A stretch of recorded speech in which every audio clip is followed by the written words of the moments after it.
L'aventure commence là où les certitudes s'arrêtent. Cette citation est du capitaine Cousteau. Et ça va être comme ça que je vais commencer ce podcast. Et du coup, qui est donc le premier épisode du podcast. Donc ce sera un autre podcast sur lequel on parlera du projet global du CQS Évidence. D'ailleurs, on est à bord du CQS Évidence pour le tournage de ce premier épisode. On est actuellement dans la grande salle du fond du bateau.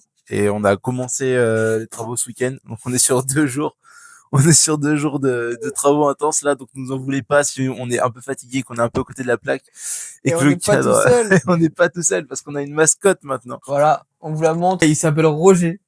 Il s'appelle Roger et il a une grande histoire. L'histoire vous sera racontée Ah ouais, on vous en racontera en l'histoire. temps et en heure.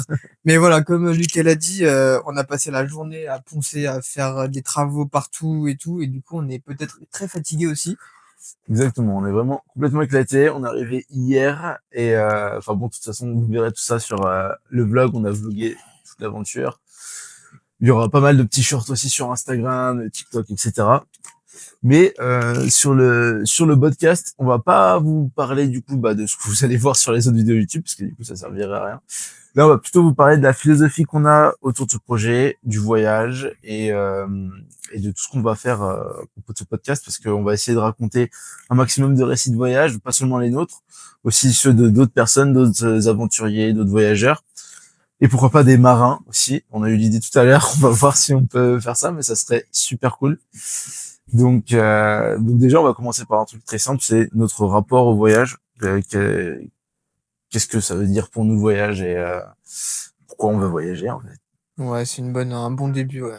Tu veux te lancer ou Écoute, je peux commencer, hein. Moi, du coup, le voyage, c'est une partie intégrante de ma vie parce que mes deux parents travaillent dans le voyage et ils ont beaucoup voyagé, ils ont fait le tour du monde. Pas comme on va le faire, mais ils ont fait le tour du monde quand même. Et le voyage, c'est tous les jours et puis tous les ans, on partait en vacances. Tous les ans, ils nous essayaient de nous inculquer les différentes cultures, les voyages et puis avec leurs différents souvenirs et puis la musique et tout, on essayait de découvrir un peu le monde. Donc voilà, moi j'ai toujours gardé que une fois par an je devais voyager, c'était une obligation presque. Et de fil en aiguille, c'en est arrivé là où aujourd'hui j'ai fait beaucoup de pays, pas tous évidemment, hein, c'est beaucoup trop grand. Il y a plein de zones que j'ai pas fait, notamment l'Asie. Incroyable ouais. que toi tu l'as fait, mais moi c'est vraiment la dernière zone, à part Hong Kong, que j'ai pas fait. Et en fait, aujourd'hui, c'est peut-être l'idée de voyager différemment, de peut-être ne pas faire un voyage par an, mais faire un gros voyage sur 6 ans, 5 ans. Ouais, ouais. Donc, bah, si on prend en compte le voyage que représente les travaux du bateau en plus, C'est clair, si on compte c'est en un compte grand ça, c'est clair. voyage. Mais du coup, voilà, moi, les voyages, j'adore ça. J'adore, pour le travail, je voyage, pour le plaisir, je voyage. Là, cette année, j'étais à La Réunion, je suis allé en Jordanie pour le travail. Enfin, chaque année, j'adore faire des pays et découvrir, c'est incroyable. Et c'est pas donné à tout le monde de pouvoir voyager. Et je suis conscient de la chance que j'ai d'avoir eu mes parents qui m'emmenaient tous les ans en voyage. Et des voyages, on parle pas de l'Espagne. Ok, j'ai fait l'Espagne, mais j'ai fait l'île Maurice, la Guadeloupe, enfin des destinations comme ça qui sont pas données à tout le monde. Et donc je suis conscient de la chance que j'ai et c'est pour ça que je leur remercie et je les remercie énormément. Et du coup, voilà, moi le voyage c'est vraiment presque toute ma vie et ça continuera, c'est clair quoi. Ouais. Et puis, est-ce que tu penses que tu voudras encore voyager une fois que tu auras fait celui-ci? Euh, je sais pas, on verra. Mais je pense, ouais, c'est clair parce qu'il y a plein de pays qui sont pas accessibles en bateau. Ouais, ça c'est vrai. C'est vrai. D'ailleurs, c'est ce qu'on me dit tout le temps, parce que du coup, quand je parle du projet, je dis qu'on va faire le tour du monde et puis souvent je dis que peut-être qu'après genre on aura un peu marre de voyager, mais sauf qu'à chaque fois on me dit ouais mais bon tu vas pas vraiment faire le tour du monde avec le bateau quoi, Non, on va tu vas faire la faire tour des côtes le tour des côtes, suivant l'équateur. ouais. Voilà. Et c'est tout. Donc au final c'est un très grand voyage et on se rend compte que on va pas voir tant de choses que ça, enfin si on va voir plein de trucs mais sur la surface du Pas globe tout pas voir, tant ouais. quoi, Ah, c'est il y clair. a vraiment beaucoup de choses à faire. Et puis du coup pour moi la vision du voyage globalement, déjà, j'ai toujours eu l'esprit ultra aventurier, alors qu'à la base, je suis né en Normandie, une petite ville de banlieue de Caen, même pas une ville, un village. C'est peut-être ça le côté aventurier, Ouais, c'est c'est ça le village. habiter dans un village. Et moi, quand j'étais gamin, j'étais passionné par tout ce qui était les dinosaures et tout, tu vois, genre Jurassic Park et tout ça, c'était Ok. ma passion de fou. Et avant, je voulais faire paléontologue. Et parce que pour moi, le paléontologue, il voyageait, il découvrait plein de choses. Tu sais, Non, t'as ce c'est côté clair. découverte, aventure et C'est un peu voyage. genre Indiana Jones ou Ouais, c'était trucs ça. comme Mais tu sais, ça, je quoi. faisais des fouilles dans mon jardin, des trucs comme ça. Et puis sinon, à part ça, non, mais moi, mes parents, ils ont pas tant voyagé. Enfin, ma mère a plus voyagé quand elle était plus jeune, mais enfin, c'était pas non plus des voyages. Elle a pas fait le tour du monde en voilier, tu vois, par exemple, ou ni même ce que j'ai fait en Asie récemment, quoi. Mais et mon père a pas du tout voyagé. Je sais pas, j'ai toujours eu ouais, l'envie de mouvement, de bouger, d'apprendre, en fait, de rencontrer des gens, d'apprendre des choses, de découvrir de nouveaux paysages. Tu sais, je sais pas, en Ok, fait, ouais. l'aventure, c'est la vie, quoi. Ouais, ouais. Et donc, en plus, j'ai voyagé jeune parce que moi, j'ai voyagé vraiment, enfin, hors voyage scolaire, on va dire. J'ai commencé à voyager tout seul à 13 ans ou 14 ans. Parce qu'à l'époque, du coup, je jouais à, ceux qui connaîtront peut-être, mais j'ai joué à Yu-Gi-Oh! Un jeu de cartes, du coup, un peu comme Putain, j'en Pokémon. avais aussi à l'époque. Et du coup, bah, moi, ça a commencé dans la cour de récré, mais au bout de 3 4 ans, je commençais à faire des tournois internationaux, quoi. Ah ouais. Et du coup, avec des potes, mes potes étaient carrément plus âgés que moi, genre, enfin, ils avaient au moins 18 ans pour pouvoir voyager, tu vois. Moi, j'avais clairement pas 18 ans du tout. Et du coup, bah, je les suivais. Et, du coup, c'est comme ça que je suis allé en Allemagne. Je crois que je suis allé 4 fois en Allemagne à l'époque. Je sais pas combien de fois en Angleterre, République tchèque 2 fois, Espagne 2 fois, Italie 2 fois, Suisse, Pays-Bas, Belgique, bref, toute Ouais, l'Europe. t'as fait l'Europe, J'ai fait quoi. toute l'Europe plusieurs fois pour ça. Et bon après j'ai pas tant découvert les pays parce que c'était Ouais, toujours des courts ouais. voyages. Mais tu sais t'as quand même ce goût de l'aventure parce que bah si tu bouges, tu sais pas, enfin, tu sais t'apprends à t'organiser très vite avec le monde en fait. Tu découvres comment fonctionnent les villes différentes, les langues, les monnaies parce que bah Hmm. genre en République tchèque c'est des couronnes tchèques. Puis c'est des cultes Donc, sont différentes aussi. des cultures différentes et même ouais, savoir se démerder en fait un peu partout. Et là, bah, je savais que je voyagerais toute ma vie à partir de ce moment-là. Enfin, je le voulais avant, et puis à partir de là, je l'ai su. Hmm. Et ouais, bon, pour moi, ça a toujours été au cœur de tout ce que j'ai voulu faire. Tu vois, pendant longtemps, j'ai tenté une aventure compliquée dans le tennis, on va dire, mais mon but c'était aussi de voyager parce que pour moi, un joueur de tennis, ça fait voyager dans le monde entier. Ouais, c'est clair. Donc, il y avait ça. Et donc, bah, maintenant, bah, j'essaie de voyager beaucoup. Donc, cette année, bah, j'ai fait au total 4 ou 5 mois en Asie. Donc Thaïlande, Vietnam, et puis après je suis parti dans le Pacifique, du coup aux îles Mariannes. Et voilà, du coup bah ma vision du voyage, moi c'est plus la définition de la vie en fait. Je dirais voyage égale la vie quoi. Genre tu découvres des choses, tu explores la map. Explorer la map c'est hyper important. Je sais pas, tu sais je peux pas m'empêcher. J'ai un pote qui s'il regarde ce truc, il va se marrer parce qu'à chaque fois qu'on se pointe quelque part, moi je fais toutes les rues comme ça, tu vois, Ah aller ouais, putain. partout. C'est Ah, pour ça que t'explores vraiment au fond, ah quoi. ouais, moi C'est je à la fin, c'est connais. achievement 100%, vous avez C'est découvert la ça, map, quoi. c'est ça. Et genre, si tu me vas dessus, c'est pour ça que dans la montagne, je fais tout aussi. Genre, je fais toutes les montagnes qui sont autour et tout. Je veux que mon corps, il ait exploré la map entière.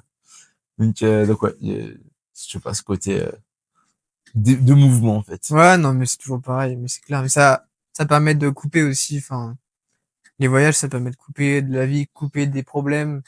Et Mm. je trouve que c'est super formateur déjà pour une chose, enfin une chose qu'on ne se rend pas compte en France, mais la chance qu'on a d'habiter en France, d'être né français, Ouais. c'est un truc de fou. Les gens se plaignent, les gens manifestent, ok, d'accord, il y a des problèmes et tout, mais vous vous rendez pas compte. Quand j'étais en Afrique l'année dernière, au Congo, les gamins venaient me dire, mais pourquoi vous allez vous plaindre en France?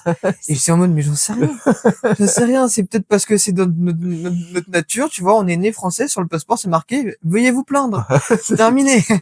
C'est clair. Et c'est fou, et les gamins, ils avaient rien, ils avaient le sourire et tout, ils te donnaient tout ce que tu voulais. Et ça, je me suis dit, mais en fait, si tu sors pas de la France, tu ne te rends pas compte de la chance que Ça, c'est t'as. clair. C'est pour ça que c'est hyper important d'aller voyager Et je pense que les gens aujourd'hui manquent de voyage, manquent de découverte et de se rendre compte, même juste, on franchit une frontière, Mm. on va dans un autre pays d'Europe, et ben dans un autre pays d'Europe, ils ont pas les mêmes droits que nous, ils ont pas la même accès à Ouais. l'éducation, à la santé, à toutes les aides et tout. Et ça, je trouve ça incroyable qu'aujourd'hui, avec tout le monde, on est à la fois les fake news, mais aussi tout le reste qui dit que, bah, en fait, les Français, ils se plaignent tout le temps parce qu'ils se rendent pas compte de la chance qu'ils ont. Mais Et je pense que c'est encore voilà, plus vrai pour les anciennes générations qui en voyageaient plus. encore Ouais. moins.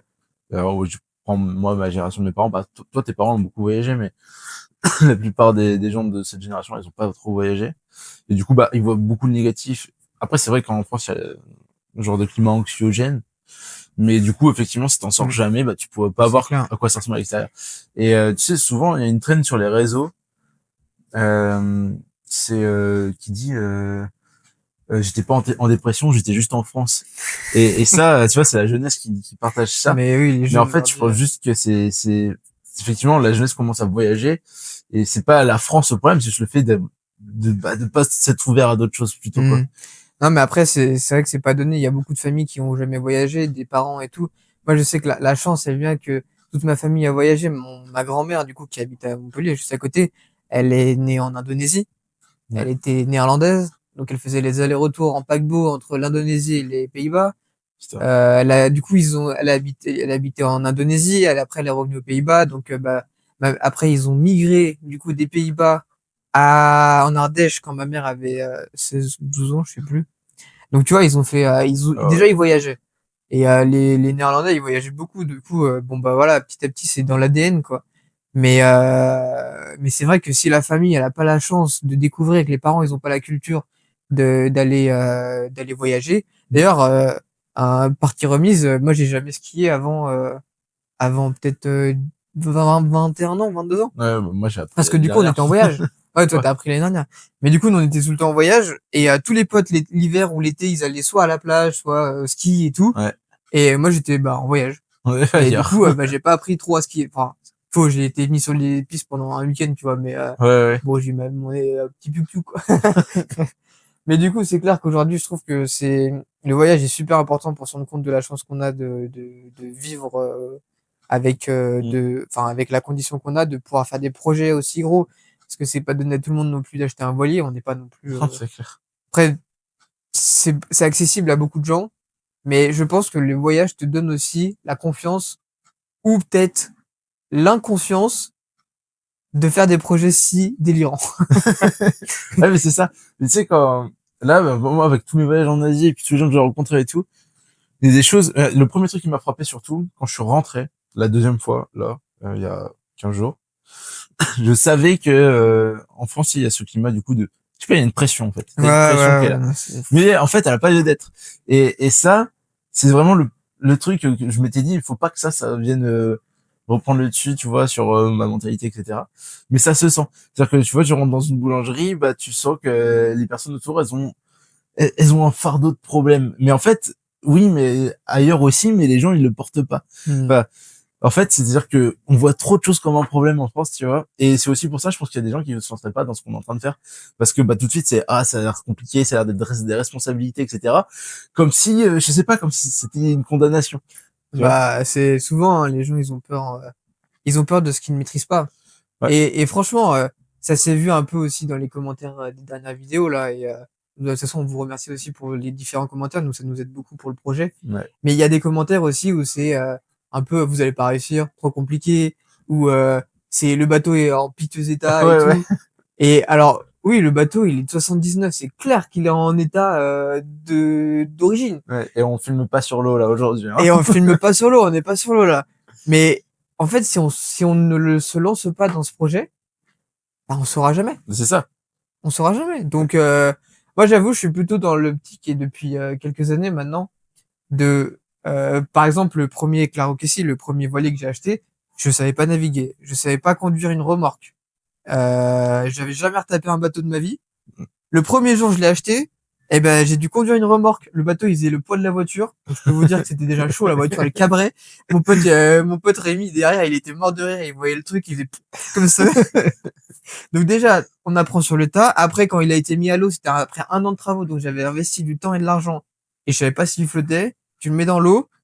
Bon, bah voilà, au bout d'un moment, faut croire en la chance. Et je pense que c'est un peu ce qui se passe ce bateau aussi. C'est que, on sait pas trop. C'est à force de l'expérience, hein. On sait pas trop, mais on se donne pour les travaux. Là, la coque, on a poncé quoi? Peut-être 7 heures sur le Ouais. week-end et elle a avancé de ouf. Ouais, ouais. Vraiment. Euh, Là, les batteries, c'est pareil. On va essayer un truc. Enfin, en fait, on va essayer des trucs et puis après, on verra bien. Et puis bon, bah, si ça y réussit pas, ça y réussit pas. Mais on va pas perdre non plus la vie, quoi. C'est pas non plus un Non, projet. c'est clair. C'est une expérience de fou, de toute façon, d'essayer de le faire. Et de toute façon, dans la vie, je pense que, tu vois, vraiment, un truc que je retire encore plus de tous les voyages, c'est que le truc qui compte le plus dans la vie, c'est les expériences, quoi. Hmm. T'es riche que de tes expériences et à la fin de ta vie, bah, ce qui comptera, enfin, moi, ma vision du truc, c'est, bah, d'avoir le plus d'expérience possible de projets, de connaissances, d'apprentissage, de rencontres, etc. De toute façon, il y a un seul truc quand tu meurs qui n'est pas taxé, c'est les souvenirs. Ouais. Parce que C'est vrai. l'héritage, il y aura. Mais les souvenirs, par contre, ça, tu peux garder 100% des souvenirs. Ouais, bah c'est un peu ça, mais c'est vraiment ça quoi, Mais- parce que aujourd'hui on est vraiment plus dans aujourd'hui on est tous sur l'argent quoi. Ah, Tout c'est le clair. monde, mais genre comme si c'était vraiment le truc absolu. Et même enfin je parle des réseaux sociaux parce que c'est par rapport à ça que quasiment tout se forge maintenant, même les mentalités, les projets, etc. Mm. Et souvent, même quand on essaie de t'inculquer des bonnes choses, la finalité c'est l'argent. Et je trouve ça un peu dommage parce que même si c'est hyper utile, hyper important et tout ce que tu veux, bah en fait, ce qui compte le plus quand même, c'est tes expériences quoi, au final. Parce Ah, c'est que clair. ces expériences aussi qui peuvent te ramener de l'argent Mm. au final. Et je pense que c'est bien plus riche de voir les choses à travers ce prisme-là que celui de putain ça m'a rapporté combien à la fin quoi. Non, c'est sûr que si on fait pas tout dans l'optique de gagner de l'argent non plus, après, ok, aujourd'hui, tu vois, tout le monde dit l'argent fait pas le bonheur, l'argent fait le bonheur. Bon, clairement, il y participe. Quelqu'un de heureux, il a quand même un patrimoine pour déjà se sentir heureux et ne pas avoir besoin de penser à manger et tout. Après, voilà, c'est là le bateau, on a quand même un truc avec 4 chambres, un truc qui peut faire le tour du monde, on l'a pas payé très cher. Pour un bateau de cette taille. Pour un bateau de cette taille, ok, il y a des travaux et tout, mais là, actuellement, il est presque navigable. Ouais. Donc, je pense que tout est une question de proportion et de combien t'es prêt à mettre dans une aventure, combien t'es prêt à perdre. Surtout ça, combien t'es prêt à perdre au cas où ça ne fonctionne pas. Et voilà, aujourd'hui, tout le monde montre sa Porsche, tout le monde montre sa dernière voiture et tout. Mais faut faire gaffe parce que sur les réseaux, la boîtier des plaques, c'est des WW, donc des sorties de garage. Non, après, c'est juste que tout est dans le matu. C'est sûr que notre bateau, il est pas le plus photogénique. Et encore, il est quand même pas si Je mal. pense que si. Mais tu vois, comparé à des yachts ou Oui, bah c'est sûr. comparé à des yachts ou même des hors-bord, tu vois, avec 8 moteurs, bon bah voilà, on fait pas la course quoi. Mais je pense qu'on pourra se taper des bonnes Non, barres. on aura une belle aventure avec ça, c'est sûr, c'est Mm. certain. Enfin, même quand tu vois, d'ailleurs, on est en train de faire on est en train de faire une digression parce qu'on a dit qu'on parlait pas de Ouais, toi, c'est clair qu'on a dit toi qu'on et parlait tout. pas du bateau. Et Non, ouais. on fera des vidéos sur le bateau de toute façon. Euh, ouais, on a à peu près fait la première étape, je pense. On a dit ce que le voyage représentait pour nous. Est-ce qu'on a parlé de ce qu'on nous on cherchait à travers le voyage? On en a parlé un peu quand même. Ouais, on en a parlé un peu. Après, ce qu'on cherche, je pense, tu vois, c'est de la découverte. Et Ouais. je peux parler au nom de nous deux, c'est de la Ouais. découverte d'un nouveau monde, hein. Le monde de la voile, surtout en haute mer, c'est quand même un monde différent. Et je pense qu'on va rencontrer des personnes incroyables. Et là, déjà, sur le port, bah, toi, Sur votre il y a un tout à mec l'heure, qui est venu ouais, te parler pendant 30 minutes. Je me disais, putain, ça avance pas trop, la coque, hein. C'est pas en train de gratter. Et là, il me dit, ouais, j'ai parlé pendant 30 minutes avec un mec. Ah, mais c'est sûr. Ne serait-ce que le fait de se plonger dans un nouveau milieu, tu rencontres déjà de nouvelles Bah, personnes. bien sûr. Ça fait une journée qu'on est sur le bateau en train de faire des travaux, quoi. Et c'est sûr que ça va arriver, ce genre de choses. De toute façon, bah, ça, vraiment, les rencontres, le voyage, globalement, ça fait que des rencontres. Parce que tu vois, même Mm. moi, bah, en Asie, je rencontrais des gens tous les jours, quoi. Non, et puis, tu vois, quand on va partir, on va prendre des gens sur le bateau, Ouais. des autostoppeurs, Ça ouvre des plutôt des opportunités. boat stoppers. Ouais. Je sais pas comment tu dis ça, mais ça va être des nouvelles découvertes. Et puis à chaque fois qu'on va se caler dans un endroit, de toute façon, on sera jamais le seul bateau. Mhm. Donc on va rencontrer du monde et à chaque bateau, chaque équipage aura son histoire. Et c'est ça qui est beau en la voile, c'est que personne n'aura la même histoire. Ça c'est clair et net que personne n'aura la même histoire. Ouais, bah, ça nous fera plein de récits de voyage à raconter, à partager sur le Voilà. podcast, d'ailleurs. Donc abonnez-vous et puis vous verrez les différents C'est clair. podcasts petit à petit. Tous les profils qui pourront passer sur le bateau. Et je pense qu'on pourra faire une énorme table ronde ici. Ah là, on peut en caler du monde, hein, putain. Ça serait incroyable. Le bateau, il est énorme pour ça, on peut mettre du monde de ouf. Mais ouais, non, c'est sûr qu'on recherche, je pense, l'aventure, la découverte, et puis bah, se faire kiffer aussi, c'est ça Ah l'important. bah ouais, c'est sûr. Puis ouais, puis tu sais, c'est élargir le champ des perspectives de la vie, tu sais, C'est ça. ces nouveaux sens. Ouais, c'est ça, c'est presque un nouveau sens, la navigation. Ah bah des nouveaux sens, des nouvelles peurs, des nouveaux souvenirs, Des nouvelles dimensions de la vie qu'on connaît pas forcément, en fait. des nouvelles Aller dimensions chercher un de la peu plus vie. loin que ce qu'on connaît. Ça, c'est clair qu'on va apprendre beaucoup. L'avantage de la voile, c'est qu'on apprend énormément sur tout parce que on doit se former sur les techniques. On doit même apprendre, et ça, j'avais vu l'autre jour, on doit apprendre à recoudre une plaie. Ouais. Donc ça, déjà, il va falloir apprendre à recoudre une plaie. On va apprendre bon, la mécanique. Là, on fait l'électricité. On va faire la coque. On va faire les travaux. On va connaître le bateau de A à Z. Et puis après, il faudra apprendre le vent. Il faudra apprendre les vagues. Enfin, Faut apprendre tellement de C'est trucs. tout un monde à apprendre, quoi. Ah ouais, c'est tout un monde à C'est apprendre. tout un monde à apprendre, mais en fait, ça se fait sur le terrain, et c'est sur le terrain qu'on apprend le plus vite. Bon, Mm. après, faut pas partir sans savoir exactement comment ça fonctionne, tu vois, Ah, mais moi, j'étais prêt. Là, on le met demain à l'eau, hop, terminé. En pleine tempête, demain, c'est vrai. je crois qu'il y a 90 km/h de vent et hop, allez, blanc, pleine tempête. Pleine balle. Ça coule ou pas. On verra. Bon, du coup, à la suite, moi, j'aurais voulu qu'on partage un de nos récits de voyage, au moins, soit un voyage qui nous a marqué, ou quelque chose qui nous a marqué particulièrement Vas-y, sur le voyage. vas-y. Alors, ouais, alors, un voyage qui m'a marqué, bah, moi, forcément, c'est le plus gros, mais après, il y a plusieurs étapes, là, mon dernier voyage, on va dire, sur l'année. Ouais, c'est clair. Mais, bah, moi, si, clairement, je vais quand même faire le Vietnam, en fait, juste parler du Vietnam. Parce que cette année, je suis parti, du coup, en Asie, en avril. J'ai fait une courte excursion au Vietnam à l'époque. Le but principal, c'était d'aller en Thaïlande. Et au final, j'ai tellement préféré le Vietnam que j'y suis retourné, du coup, là, en octobre. Et, alors, j'ai pas une anecdote précise sur le Vietnam, mais genre, j'ai tout le voyage qui m'a clairement marqué, moi, en ce qui me concerne. Parce que, déjà, c'est de nouveaux paysages où tu te dépaysages totalement. Mm. Le dépaysement, il est total parce que, bah, eux, ils ont des montagnes aussi, mais c'est pas comme nous. Nous, on habite dans les Alpes, donc on a vraiment le paysage alpin au quotidien. On a le Mont Blanc. On a le Mont Blanc. Pour moi, ça reste la plus belle région du monde, tu vois. Mais le Vietnam, ouais, ils ont des montagnes qui sont un peu plus arrondies. Genre, c'est comme des collines, mais c'est un peu plus haut quand même. Et ouais, le paysage est juste différent. T'as vraiment une authenticité entre les traditions anciennes d'agriculture, bah, avec toutes les rizières et tout Mm. ça. Et même, tu vois, les bœufs qui viennent tirer les charrues et tout ça. Dans tous les petits villages, t'as les gens qui portent encore les paniers. Et Ouais, ben, c'est à l'ancienne, quoi. c'est vraiment à l'ancienne. Et t'as aussi ce contraste avec la modernité que tu peux trouver dans les grandes villes comme Ho Chi Minh, Hanoï ou Da Nang. Ok. Et là, qui sont en pleine expansion, vraiment. Et enfin, ouais, et puis il y a une bonne ambiance, il y a une bonne mentalité, je trouve, au Vietnam. Alors, on entend beaucoup ça de la Thaïlande aussi. Mais, moi, mon expérience, c'était vraiment plus l'authenticité au Vietnam que j'ai trouvé, que j'ai pas forcément trouvé en Thaïlande. C'est ça que j'aurais à reprocher, entre guillemets, à la Ok. Thaïlande.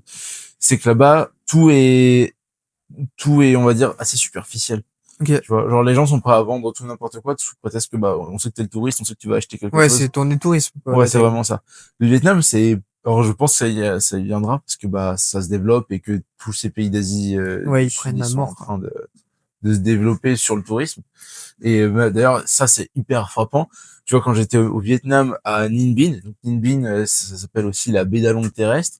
C'est un endroit hyper isolé, bon qui est quand même connu pour ses beaux paysages quoi.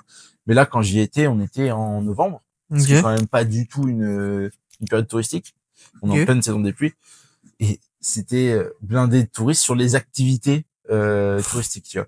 Alors que autour il y avait Ouais, dès que tu sors, quoi, il y a plus de tourisme.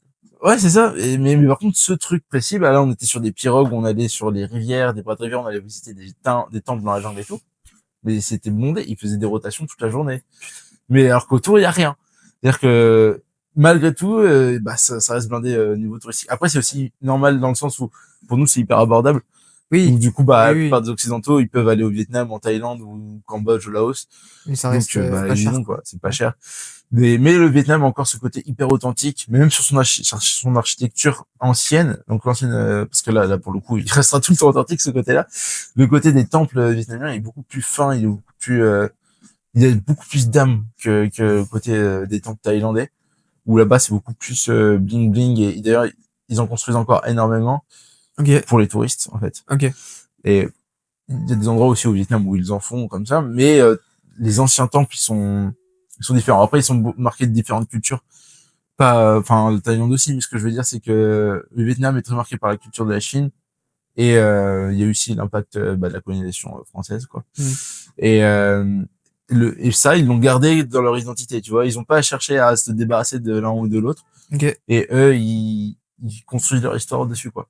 Ouais, c'est pas mal. Et du coup c'est plutôt je trouve que c'est positif pour tout le monde parce que plutôt que de véhiculer une haine ou du négatif ou quoi que ce soit, bah en fait ils sont ok avec leur histoire, ils avancent avec et ils sont accueillants envers les gens quand même, tu vois. Bah, c'est bien, hein. Et ils t'accueillent à bras ouverts surtout. Mm. Enfin moi je pense par exemple il y avait une boulangerie dans laquelle j'allais souvent et c'était un tout petit commerce local avec une petite dame qui tenait ça tous les jours Et pour te dire, elle dormait dans sa boulangerie avec le banc. Des fois, tu rentrais dans la boulangerie, des fois, elle dormait, tu vois.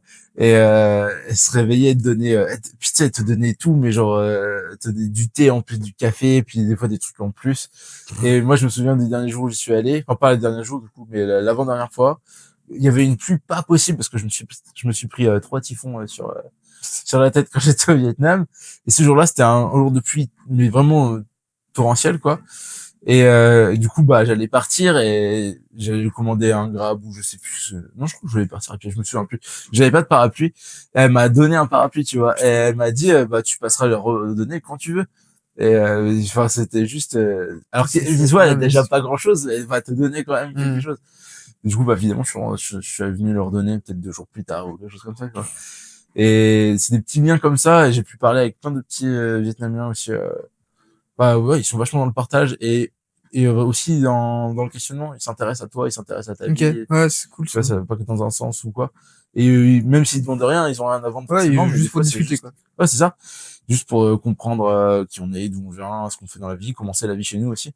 Moi, quand j'avais fait la Jungloop, du coup, dans le nord du Vietnam, donc la Jungloop, c'est un genre de trek, on va dire, sur plusieurs jours où tu fais bah, toutes les routes de montagne du nord, enfin dans la région de la jungle, où là c'est beaucoup de communautés, t'as plein de minorités, je crois que t'as, non je vais pas dire que je me souviens plus du chiffre, mais il y a beaucoup de minorités différentes là-bas.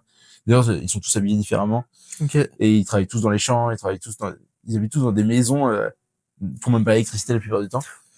Et pourtant, ils sont quand même là, tu sais, à te parler, Ouais, t'écouter, mais te c'est partager des moments, même à te donner leur bébé dans les bras des fois, tu vois.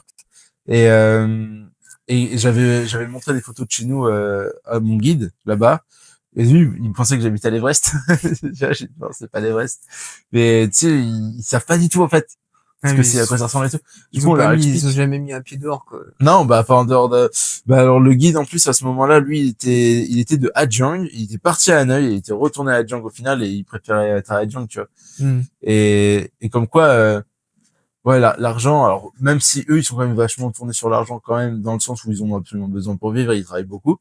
Mais, bah là, tu vois, lui, il vivait avec 160 $ par mois. Bon, après, c'est aussi le Vietnam qui Ouais. permet ça, Mais bon, c'est quand même peu. mais ouais, mais sauf que lui, il dit que ses conditions elles étaient bien, tu vois, par rapport à d'autres, parce que il faisait un métier qu'il aimait. Donc lui, il était guide pour la Jungle Loop. Il était nourri, logé, et il avait cet argent-là. Bon après, il y a plein d'autres trucs. Ouais, forcément, c'était plus compliqué parce qu'il avait un fils qu'il ne voyait pas souvent et tout ça. Oui, oui. Mais tu vois, je veux dire, tu prends quelqu'un en France qui serait alors, dans cette condition-là, jamais, ça n'arrivera jamais, mais Non, même dans des conditions, on va dire, qui sont les moins glorieuses de France, ou les moins appréciables, bah, cette personne-là va se plaindre beaucoup plus, quoi, tu vois. ah, c'est pas la même perception. Ouais. Là-bas, les gens se plaignent pas de quoi que ce Hmm. soit. Et ils essayent d'apprécier chaque moment. Ça se voit, quoi, ça se sent sur... Là, après, bon, c'est comme partout, il y a de tout, mais Oui, de globalement, toute c'est ce que façon, j'en il y a de ressors, quoi. tout. Ouais. Ce que je ressors et puis j'ai l'impression qu'ils sont assez fiers de leur pays quand même, tu vois, genre d'être de leur culture et tout. Ah bah ça.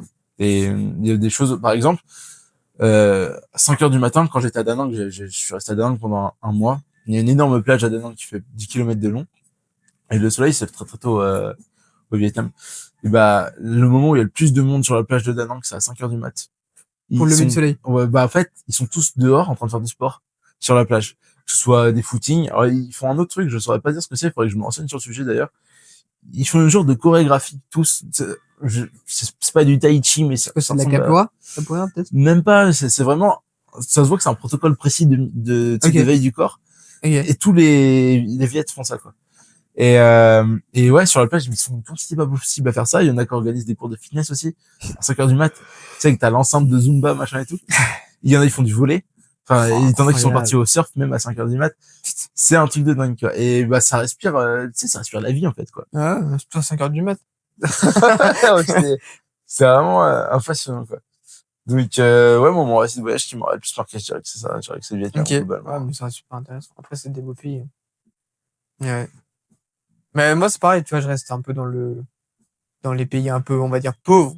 Mhm. Parce que, pour le coup, j'ai beaucoup voyagé, mais j'ai fait beaucoup de destinations très riches. Parce que, bah, voilà, mon père, il bosse dans une boîte qui vend des hôtels de luxe, donc on était invités dans les hôtels de luxe.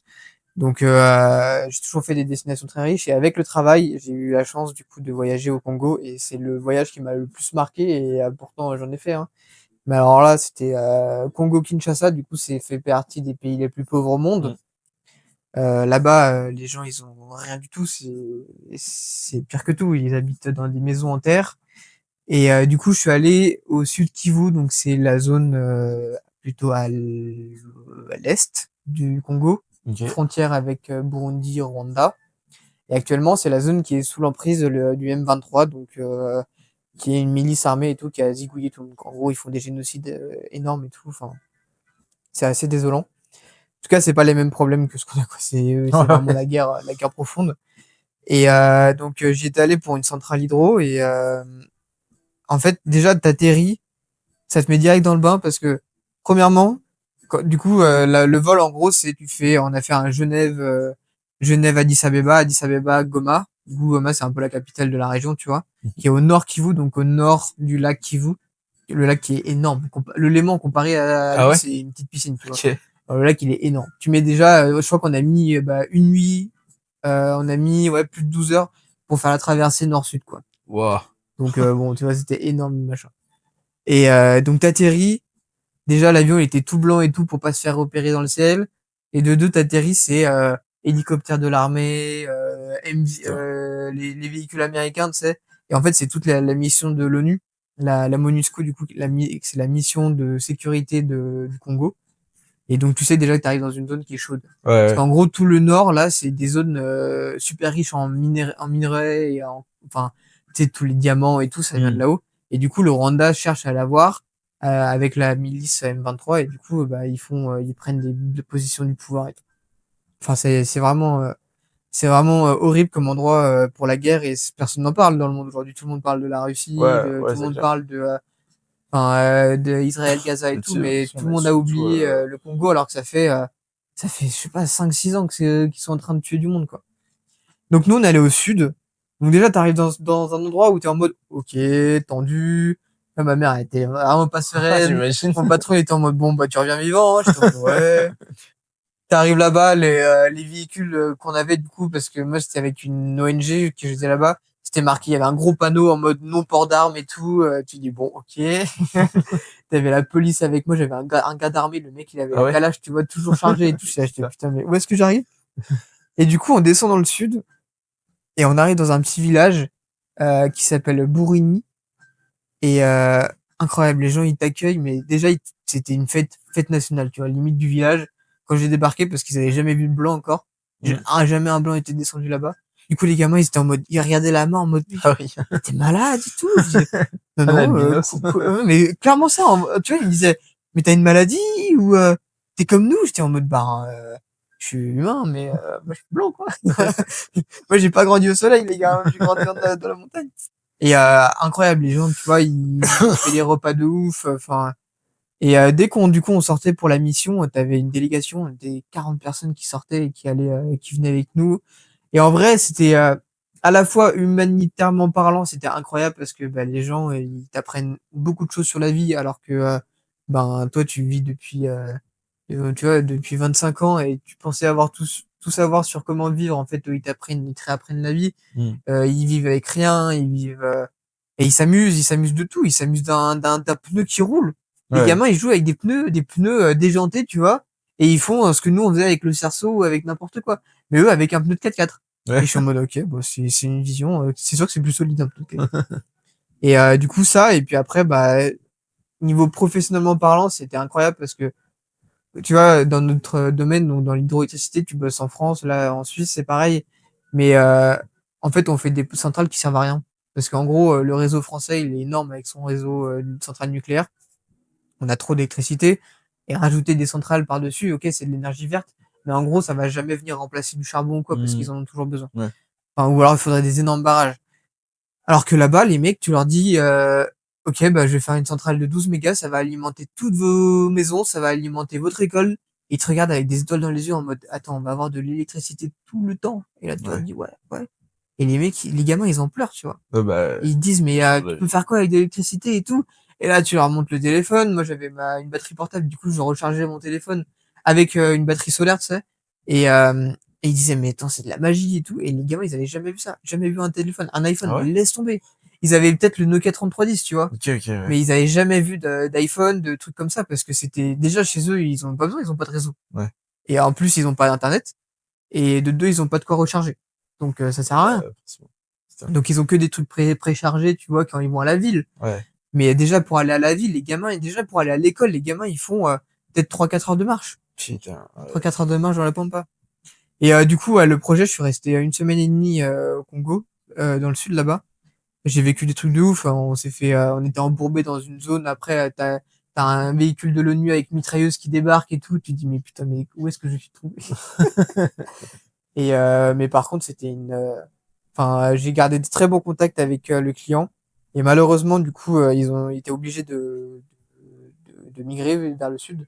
Ils Ok. ont abandonné, c'est fou, hein, ils ont abandonné leur maison, ils ont abandonné toutes leurs affaires, les champs qu'ils avaient, le bétail et tout, parce que du coup, il y avait ce risque avec le M23.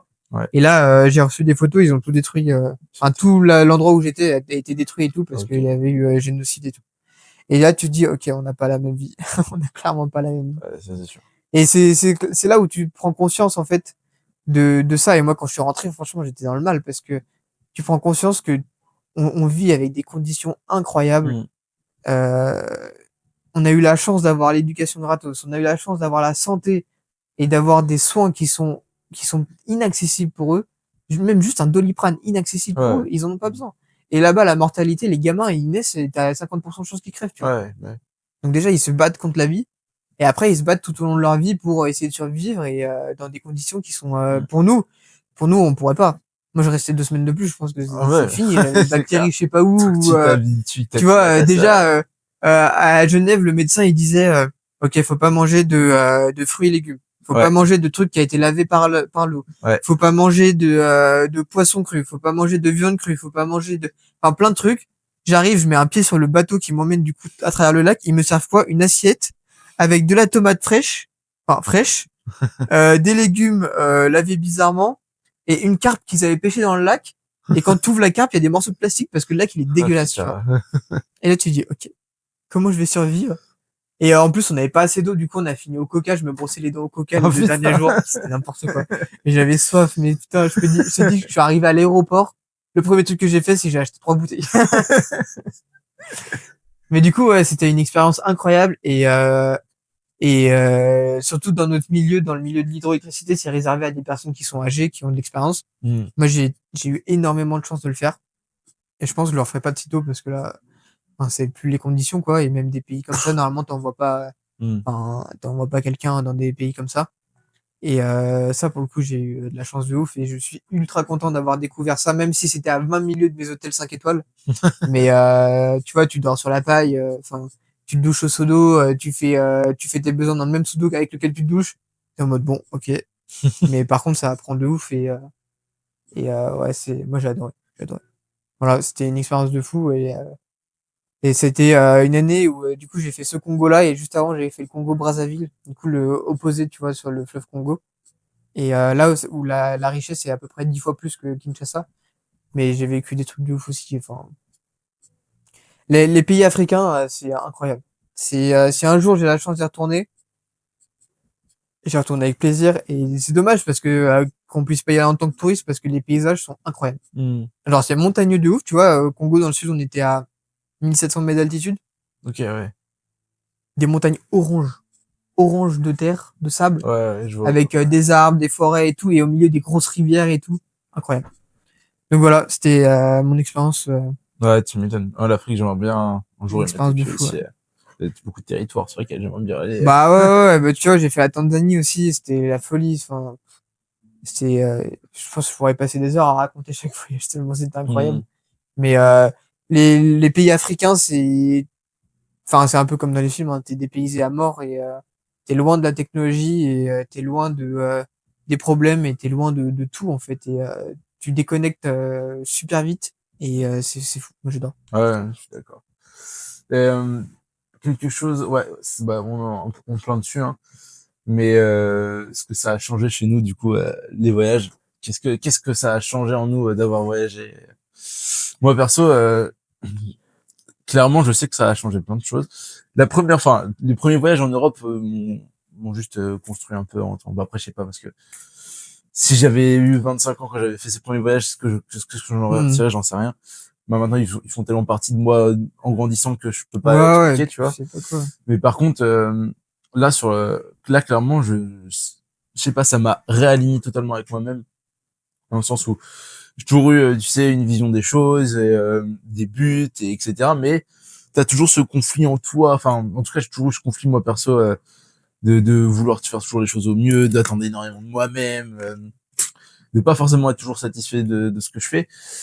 Et bah, là, si tu veux, donc ça changera plus ou moins jamais. Mais par contre, j'ai toujours, enfin, là, je suis clairement serein avec moi, avec mes choix, avec ce que je suis, avec ce que je fais. Ok. Et, et ça a vraiment changé. Ouais, ça, en fait, ça m'a donné de la sérénité. Je sais pas comment l'expliquer vraiment, mais c'est peut-être aussi le fait de voir et d'avoir vécu des choses dans d'autres conditions, des conditions qui sont plus compliquées, bah, pas aussi extrêmes que les Hmm. tiennes, mais qui parfois quand même peuvent être assez extrêmes. Ouais.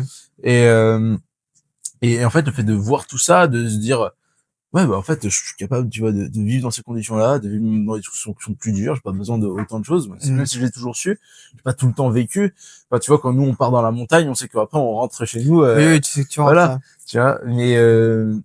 Mais en fait, le fait de pouvoir accumuler cette expérience-là, de savoir de te mettre dans telle situation, de toujours trouver le moyen de te sortir des situations, de savoir quoi faire, bah, en fait, tu apprends à te faire confiance à toi-même, et je dirais que, bah, en fait, tu te dis, ok, bah, tout va bien, en fait, tu vois. Bah, c'est clair. Et ça te rend serein de fou. Et je dirais que ouais, c'est vraiment ça que ça a changé chez moi. Déjà, je mets plus autant de pression sur les choses. Je fais les choses au rythme auquel je les fais. Tant que je les fais dans ma direction, c'est bon. Ouais, Tu c'est. vois, je fais la course avec personne, en fait. Bah ouais. Je De m'en fous, toute quoi. façon, il n'y a pas besoin de faire la course. Ah, c'est ça. Et en fait, ça m'a retiré la pression qu'on ressent naturellement de la société. Tu vois, Ok, moi je c'est l'ai bien, plus. hein. Clairement, je sais que ça, je l'ai plus. Et, et ça, c'est quelque chose que j'aimerais réussir à le faire véhiculer, à le faire partager aux gens.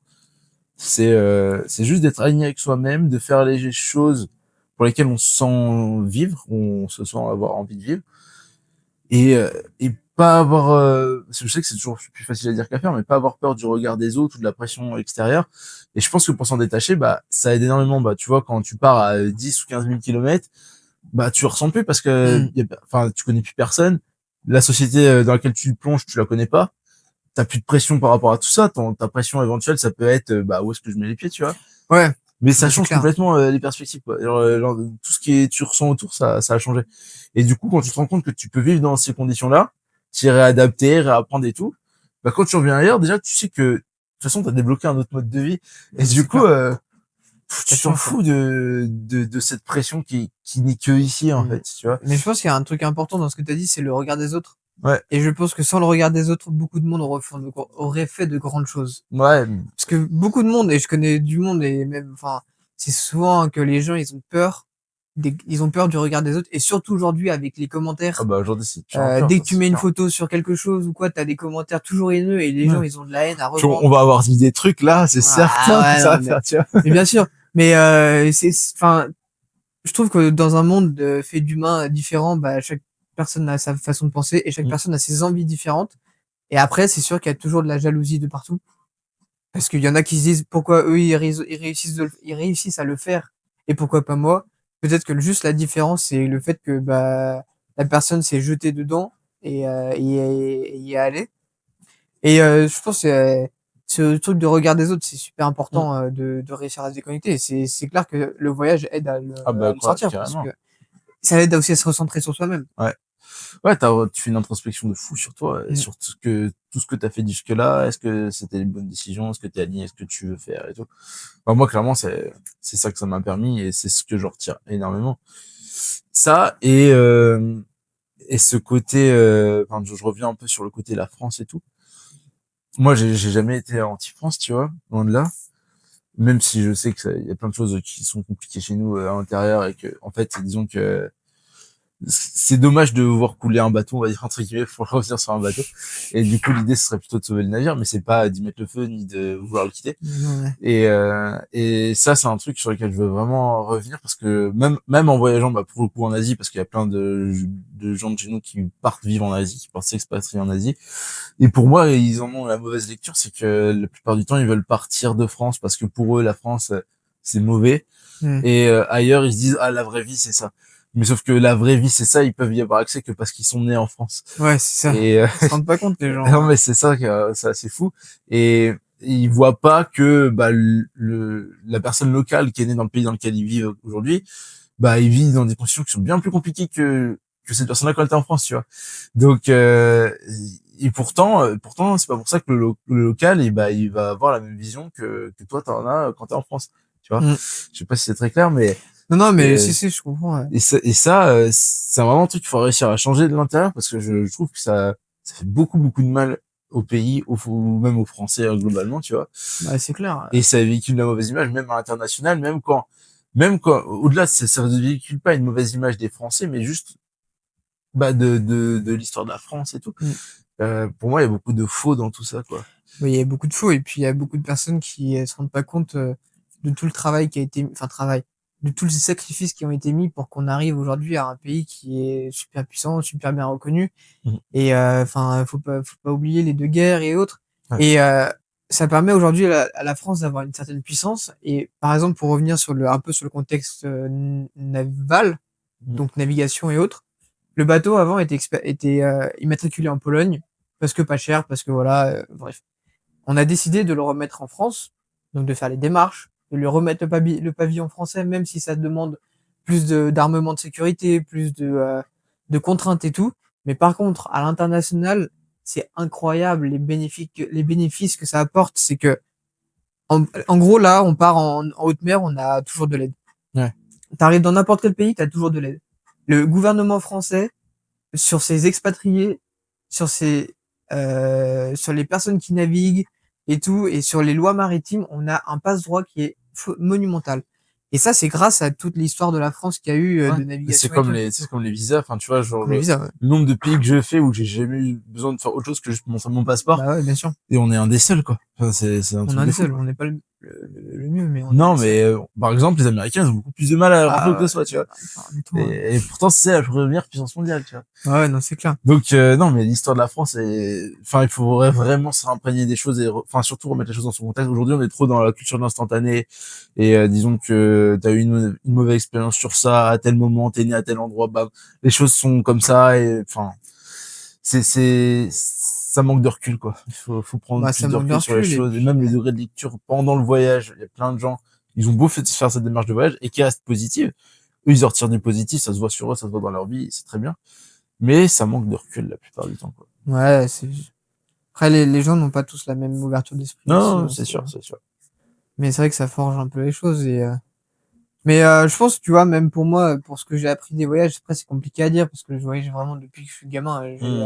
Tu vois, j'avais à peine 4 ans et je courais sur les plages de l'île Maurice, quoi. Mais je pense que tu grandis pas pareil quand tu sais que le monde n'est pas limité à ta frontière de ton village, de ta ville, et que tu sais que à peut-être 8000 kilomètres, t'as des gens qui ont totalement une vie différente, ou alors même qui ont exactement la même vie que toi. C'est possible, hein. Ouais, c'est possible, monsieur. Mais je pense que tu grandis pas pareil, tu grandis pas avec la même ouverture d'esprit, tu grandis pas avec les mêmes envies.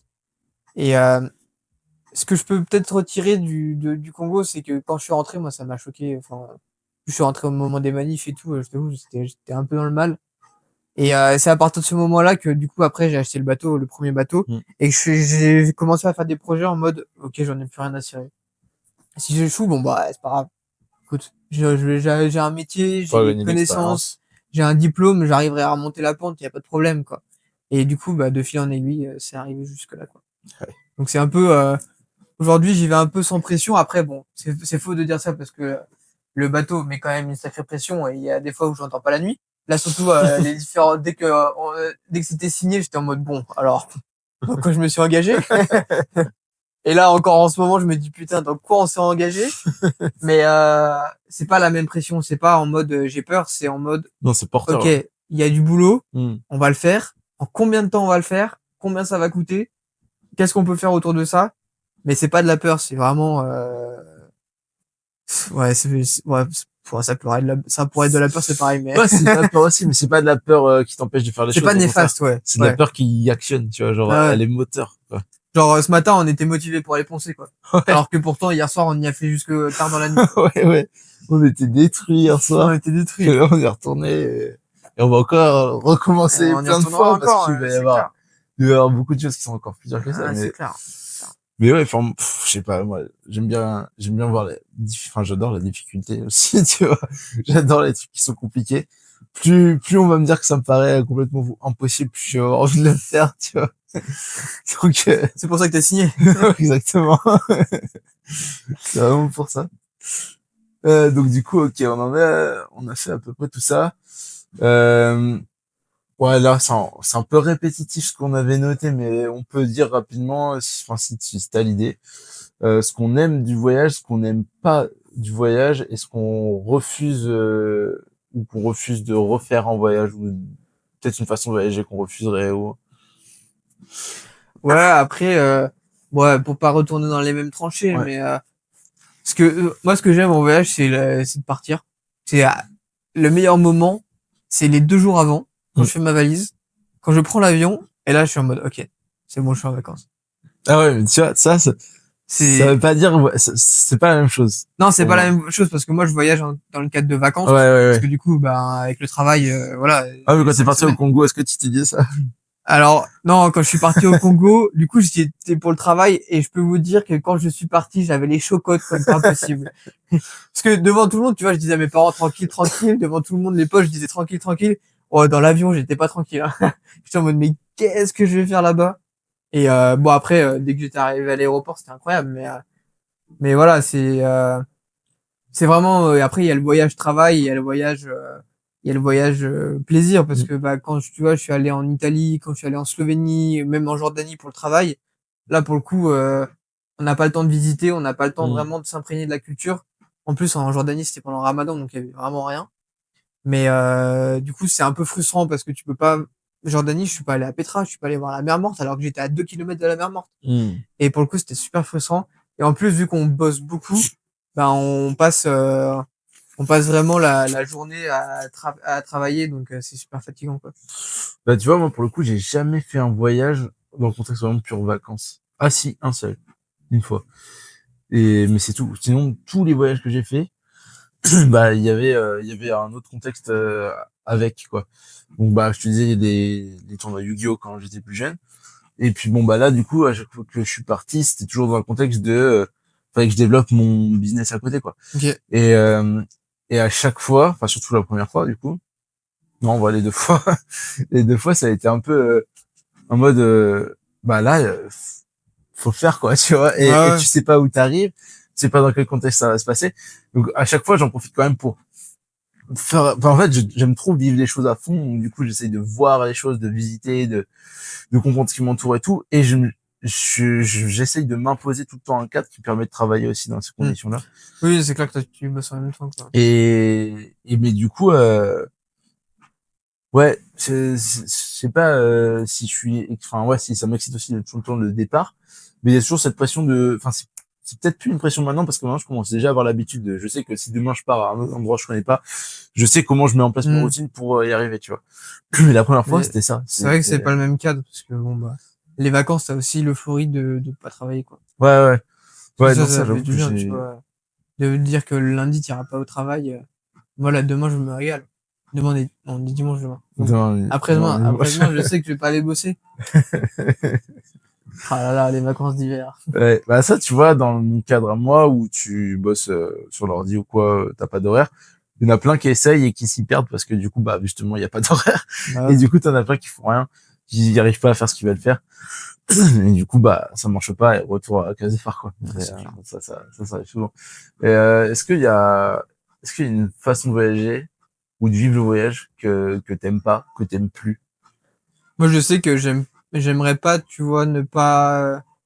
Enfin, moi, quand je pars, j'aime bien que tout soit bouclé. Que Ok. j'aime bien l'imprévu, mais pas non plus trop d'imprévu. Et là, le bateau, ça, il y aura clairement très peu d'imprévus parce qu'on va savoir. Enfin, déjà au niveau des vents et tout, on va être obligé de savoir où on va. Hmm. On aura peut-être une vague idée de la date, mais on sait exactement où on va. Donc, Après, il y c'est, aura toujours des imprévus au niveau non, météorologique. voilà, il y a toujours des Ça, c'est imprévus, sûr. mais globalement, tu vois, on a les grandes lignes. Ouais. Et moi, j'aime pas du tout arriver dans un endroit et me dire, mais qu'est-ce que je fous là, quoi. Et clairement, après ça, et puis l'inconfort, j'aime pas. Enfin, le Congo, c'était cool, hein. Franchement, Congo-Brazzaville, j'ai fini à la frontière camerounaise dans un truc où il y avait des bêtes qui me tombaient du plafond. Le lit, il y Ouais, avait de la moisissure, c'était pire que là-bas. Non, non, là, j'ai dit plus jamais. Plus jamais. ouais. C'est... Ça, j'avoue que des fois, pareil dans les chambres ou les salles de bain, hein, des fois, en Thaïlande, j'ai dormi dans un bungalow sur la plage et sur le papier, ça fait rêver. Et Ouais. dans les faits, il y avait pas de clim, il faisait super chaud. Il y avait tellement de moyens pour les bêtes de rentrer que t'avais une moustiquaire, t'étais obligé de la mettre parce que sinon tu te retrouvais avec je sais pas quoi. Il y avait des blattes dans la salle de bain, des Oh, serpents et des lézards. Et chaque fois que ah, c'est j'ouvrais, mort. en fait, la salle de bain, c'était un compartiment séparé du bungalow, mais t'avais une porte qui allait directement.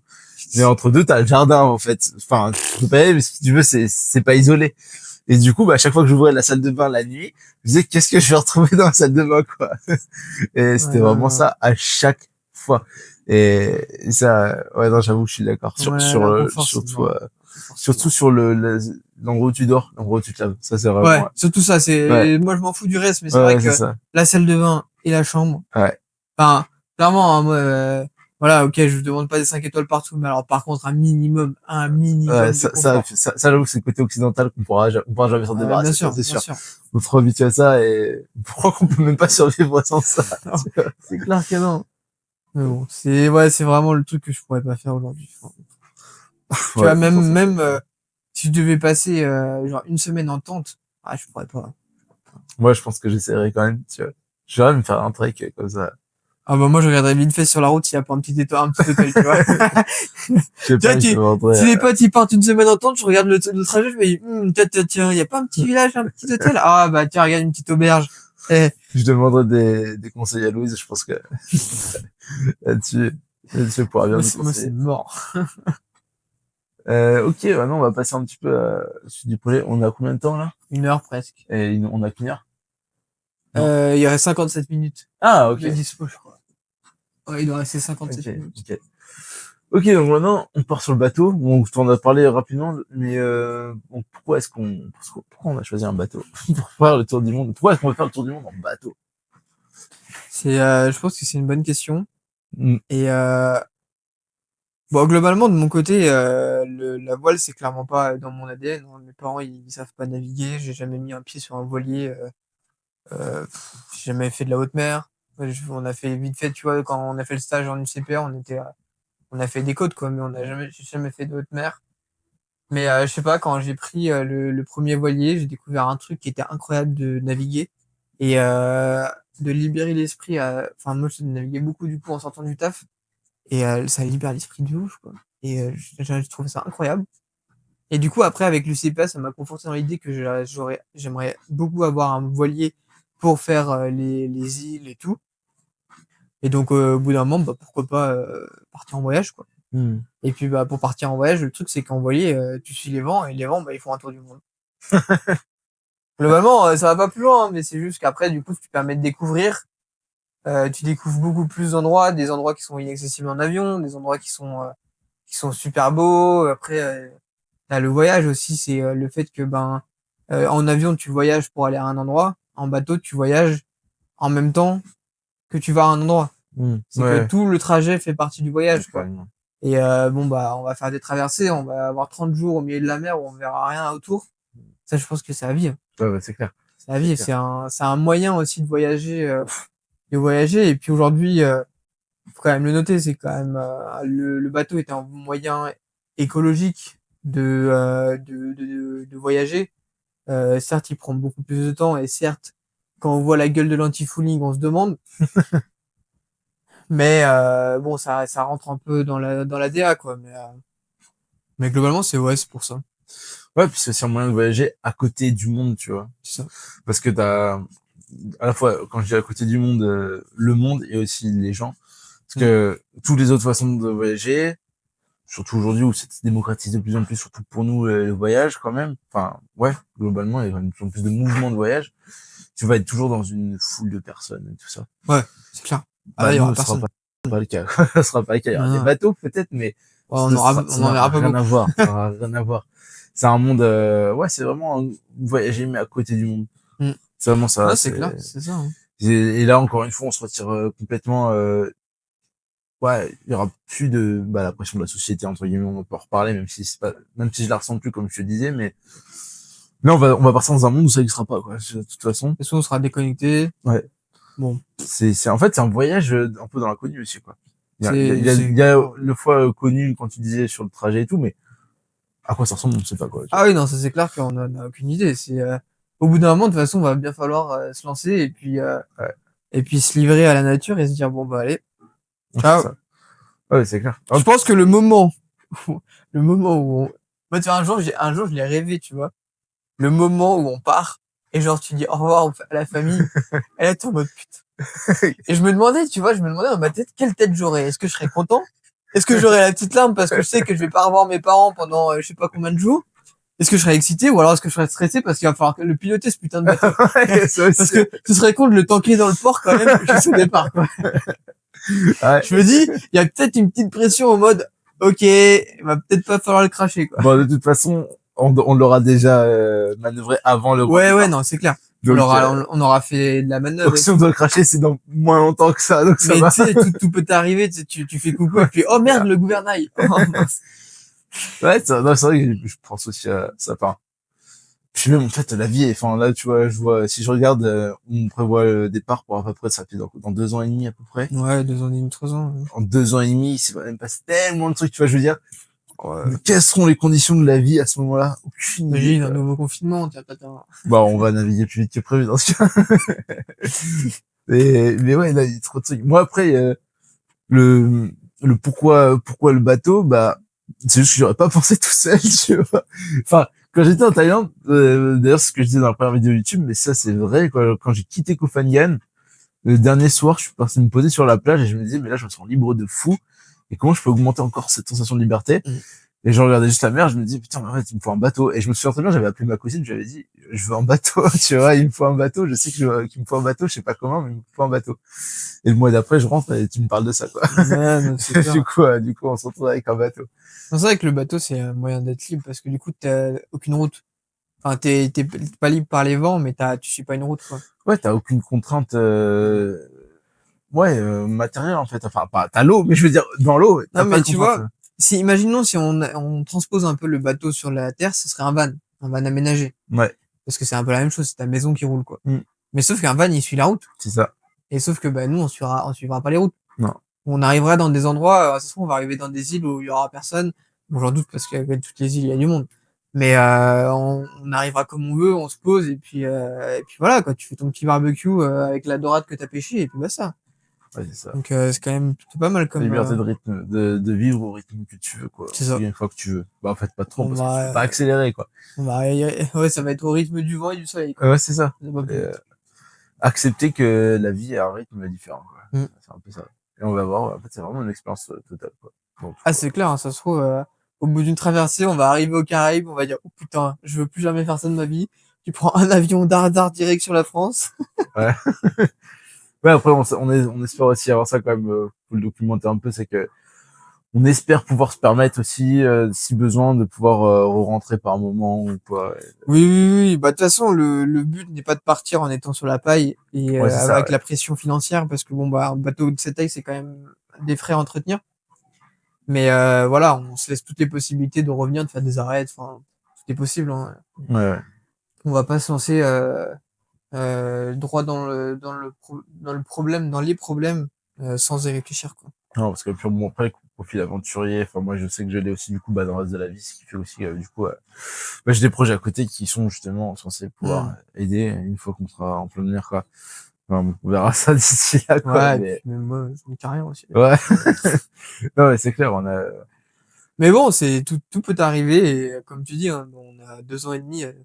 En 2 ans et demi, il peut se passer tellement de choses. Donc, on verra bien. ouais. Ouais. On verra bien. Donc, bon, pour la suite de tout ça, là, on est presque sur la conclusion, hein. Ouais, on n'est pas forcément obligé de parler de trucs qu'on va parler sur YouTube, mais Il fait quoi la musique là? ouais, ça bug un peu. C'est bon. Ah non, c'est pas bon. Je sais même pas si on entend. Je sais même pas. Ouais, il y a une musique de C'est fond. censé avoir une musique de fond. Je crois que là, elle est en train de péter un câble. Ah ouais. Ah ouais, Ouah, ouais, vache. clairement. Est-ce que c'est ton truc qui bug ou? Je sais pas, je me demande si les enceintes, elles sont pas humides encore. Pourtant, il pleut pas. Ah bah, elle a claqué. Merde. Bon bah écoutez, il y Ça, aura plus de musique de fond. Je pense l'appareil là-bas, je sais pas. ouais, de toute façon, je suis pas sûr qu'on les entende. Ok. Bah, alors, du coup, bon, bah, comment suivre notre projet? Tiens, ça serait pour conclure ça. Comment ils peuvent nous suivre? Comment ils peuvent, Bon, à nous suivre, en vrai, là, je pense qu'on on a créé un panel de choses qui sont plutôt pas mal. c'est clair. Du coup, on a l'Instagram, du coup, le CQS Évidence. Ouais. On a Pareil sur TikTok. TikTok, Ouais. où on va poster. Il y a le site internet aussi, CQS Évidence, où du coup, on essaye de mettre deux, trois choses. Ouais. Ça nous permet de suivre aussi le projet comme ça. Et puis après, bah, les vidéos YouTube. La chaîne YouTube, ouais. Le gros du taf sera sur YouTube. Les Ouais, vidéos les plus impactantes, importantes et toutes les informations les plus intéressantes, elles seront là, quoi. ouais, en gros, Ça, c'est sûr. ça va être là-bas, c'est format vlog, format ce que vous voulez et tout. Et Ouais, puis, puis du coup, tiens, c'est intéressant, ça. Et du coup, bah, le podcast aussi. le Donc, podcast. du coup, il sera sur YouTube, Spotify, c'est sûr. Et je vais voir si on peut le mettre sur d'autres plateformes, je regarderai. Ok, Donc, feu, part. on est un peu partout, quoi.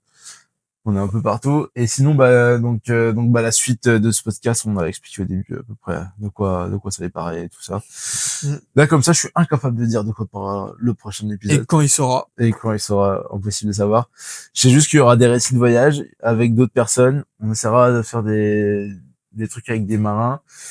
Et puis, il y en aura d'autres de nous, quoi. Dès qu'on aura un truc à dire. De toute façon, en fait, ça va surtout être, ouais, le partage de la philosophie, de l'état d'esprit, du voyage, du projet, tout ce que ça peut faire De toute véhiculer. façon, je pense que c'est un peu l'ADN du projet en lui-même et de même des vidéos sur YouTube.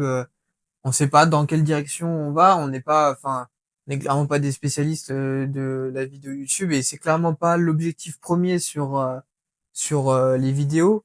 Enfin, sur le projet en fait. Le projet c'est pas faire des vidéos, Non, c'est c'est clair. rénover un bateau et partir avec. Ouais. Donc les vidéos viennent en plus. C'est pour ça que des fois c'est un peu décousu. Là aujourd'hui j'en ai fait une sur les batteries. Bon, on va y repasser parce que bon, clairement, je commence à brancher le truc, ça marche pas. Du coup, j'ai mis 6 heures pour le faire. Donc la vidéo, elle a pas de sens. Ah, puis en plus, déjà, ça nous prend de l'énergie, déjà, de venir, de faire les travaux, tout mettre en place.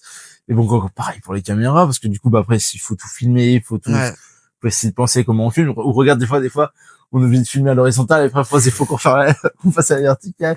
Parce que c'est des c'est trucs, clair. c'est clair, on essaie de faire au mieux, c'est de faire un maximum de choses et de partager un maximum tout. Ouais, le but, Et, je pense, c'est de montrer, enfin, je pense, hein, le but du projet de le mettre sur les réseaux, c'est de montrer que c'est accessible à beaucoup de monde, tant mm, qu'on se donne les moyens de le faire et tant qu'on essaie de respecter un peu le monde de la voile, parce que la voile, c'est un peu comme la montagne, c'est très dangereux. Même s'il y en a certains qui disent que la montagne c'est super safe, hein, mais la montagne, que ce soit en été, en hiver, ça reste la nature c'est, ouais. et elle fait ce qu'elle veut. Et Un truc qui est important, je pense, dire, enfin, je pense que j'aurai le même état d'esprit quand on sera en mer. Moi, tu vois, quand je pars en montagne, je me dis tout le temps, il peut se passer une dinguerie, tu vois. mm, Et partir avec la conscience de ça, c'est très important. C'est-à-dire que si il y a des gens qui nous regardent et qui se disent, oh, bah moi, si je veux partir en tour du monde en voilier et qui sont pas prêts à ce qu'il se passe une dinguerie potentiellement, bah je pense qu'il faut pas le faire. Moi, je sais que quand on va partir, c'est pas le but, mais s'il se passe une dinguerie, je veux dire, on sera de toute parti façon, avec une boîte au milieu de l'océan, tu vois, je veux dire, ouais, ça peut arriver. on va partir du principe qu'il va se passer une dinguerie. C'est pas, on attend qu'il va se passer, c'est il va se passer. De toute façon, il n'y a pas moyen qu'il se passe pas une dinguerie. C'est un Ah, c'est sûr, voilier. c'est un trop gros projet, de toute façon, Euh, ça se passe pas de bon, dinguerie. le pire, ça peut qui va couler, mais bon, je pense que Ouais. tu vois, le m'a cassé. Bon, on aura des choses.